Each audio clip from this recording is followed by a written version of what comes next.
She had everything, at least, everything that could be bought on installment. Her name was Mara, early 30s, stable job, respectable title. A familiar face in a well-known company where deadlines were sharp and expectations sharper. She lived alone in a rented apartment that looked, at first glance, like the inside of a lifestyle magazine. At second glance, it looked like a storage unit pretending to be a home. Closets breathed heavily. Drawers resisted opening. Boxes whispered, "You forgot me," whenever she walked by. But Mara didn't notice that part. What she noticed was what others had. A new handbag from a luxury brand? She'd find a way. A trip to a trending beach? She'd book it. A restaurant that plated food like art but tasted like debt? She'd go twice. Not because she loved these things. Because she feared detachment. Because she feared being left behind. Because she feared the invisible tagline, "You don't belong anymore." So she chased and chased and chased. And still every night, after the lights were off and the phone battery drained, there it was. An emptiness that no receipt could fill. Her apartment told the truth she refused to hear. Dresses with tags still on. Shoes worn once, then forgotten. Makeup that expired before it mattered. The more she owned, the less she remembered. The more she gained, the more she misplaced things, time, clarity. Even herself. Her mind became like her room. Cluttered, noisy, hard to navigate. At work, it showed. She second-guessed decisions, missed small details, felt tired even before the day began. Stress didn't knock anymore. It lived there. Then came the day everything tilted. A report, urgent, complex, unforgiving, forced her into overtime. One night turned into one long, dragging extension of hours. Meanwhile, her phone buzzed. Photos, stories, videos. Her friends, laughing under the sun, posing beside clear waters, clinking glasses in a place everyone was suddenly visiting. A popular destination. A shared memory. One she was not part of. She scrolled. Paused. Zoomed in. Smiled faintly. Then locked her phone like it had insulted her. "Fine," she whispered. "I'll go somewhere better." Impulsive resolve felt good. Like retail therapy without a receipt. But when her shift ended and the city lights blinked indifferently, reality tapped her shoulder. "Go where?" With whom?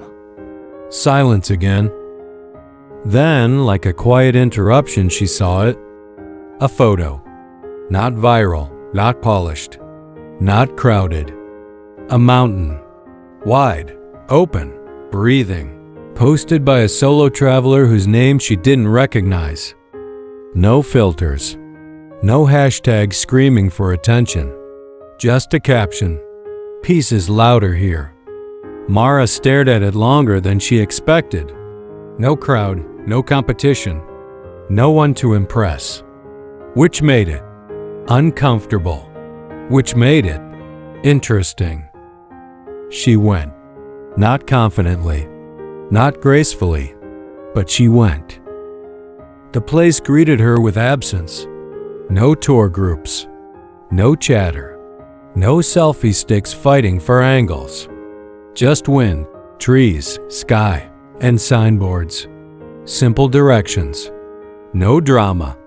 6 hours to the peak. Rest huts ahead. Stay on the trail.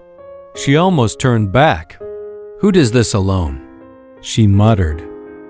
But then she looked behind her.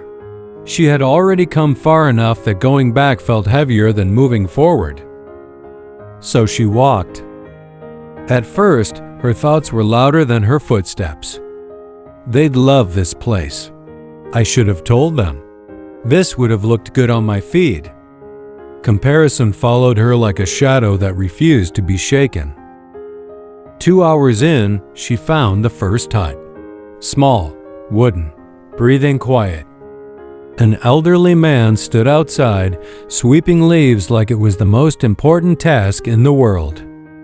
She approached, tired but curious. "Hi, can I rest here for a while?" He looked at her, smiled, nodded. No questions, no hesitation, just space. Inside, she noticed something strange. There was almost nothing. A few utensils, a mat, a small cooking area, some neatly arranged items. That was it. And yet, nothing was out of place. Nothing was searching for attention. Everything had a purpose. Everything had peace. She sat. The air felt different, lighter, as if even the walls weren't trying too hard. The old man moved with ease, cooking, preparing, cleaning. No rush, no clutter, no wasted motion. "How do you live like this?" Mara finally asked. He glanced at her, amused. "Like what?" "With almost nothing." He chuckled softly. "I have everything I need," he said. "You're just used to seeing too much." She frowned slightly. "That doesn't feel like enough." He stirred the pot, then replied casually, "Too much is often the reason people feel it's not enough." She watched him work. "You don't get bored?" "No." "Lonely?" "Sometimes. But not empty." That word stayed. Empty. He handed her a simple meal. Warm, honest, enough. As she ate, he spoke again. "You carry a heavy bag," he said. She looked down, confused. "It's not just your backpack," he added. Mara laughed lightly. "You sound like a philosopher." "I'm just someone who got tired of cleaning things that didn't matter." She paused. "That includes?" "Objects, expectations, people's opinions," he shrugged. "Same dust, different surfaces." She leaned back. "But don't you want more?" He smiled. "I used to. Then I realized more has no finish line." He pointed outside. "See that trail? Imagine if every step you had to pick up a stone and carry it." "I'd quit," she said. Exactly. That's what people do with things. With comparisons. With pressure. He met her eyes. They call it success. Then wonder why they're exhausted. Silence followed. Comfortable this time. Before she left, he added one last thought. Minimalism isn't about having less. It's about making room. For what? She asked. "For what stays?" he said simply. She thanked him and walked on. The trail changed after that. Or maybe she did. She noticed things. Small things. Important things. A bird singing without an audience. A stream flowing without asking permission. Leaves dancing without applause. Nature didn't perform. It simply existed. And it was enough. She laughed softly at herself. All this time, I've been acting like a limited edition product. She shook her head. No wonder I'm always sold out. Her thoughts unraveled gently. Why did she need approval to feel complete? Why did belonging require performance? Why did having replace being? Even her singleness felt different now. Not a gap, just space. Hours later, she reached the peak. And there it was. The view. Wide, endless, honest.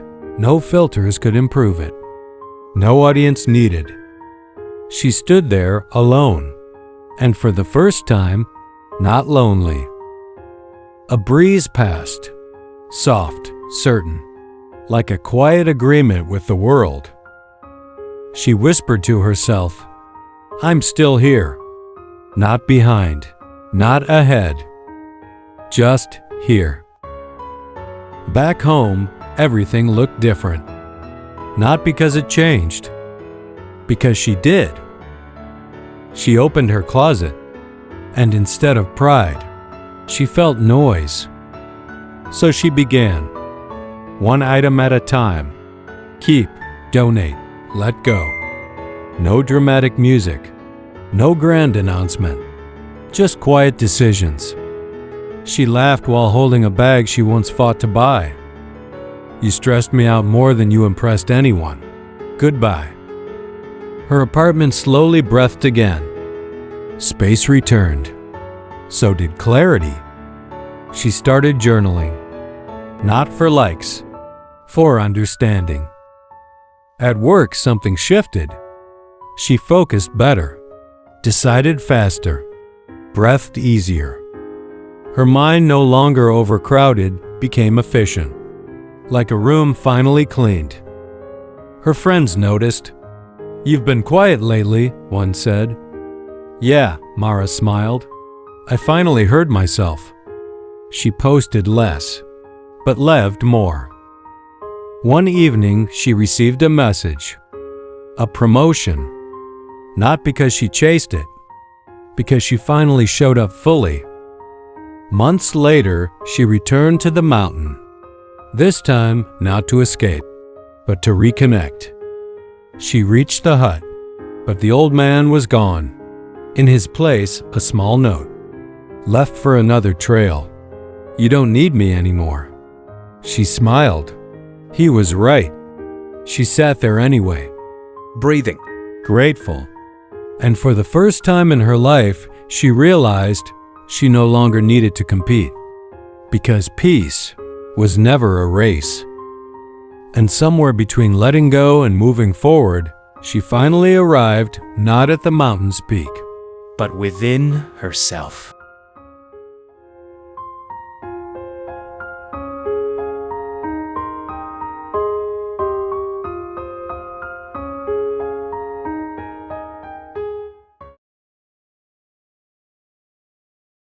at the summit where the sky leaned close. And the earth exhaled wide. Mara stood quietly. No rush, no race, just presence. Footsteps followed. A couple arrived, breathless but cheerful, guided by a man with a sun-worn hat and a steady voice. The kind of guide who knew the mountain like a second language. He nodded politely at Mara. You hiked up alone? She nodded back. That's rare, he said, then added with a curious tilt of his head. Did we pass you along the way?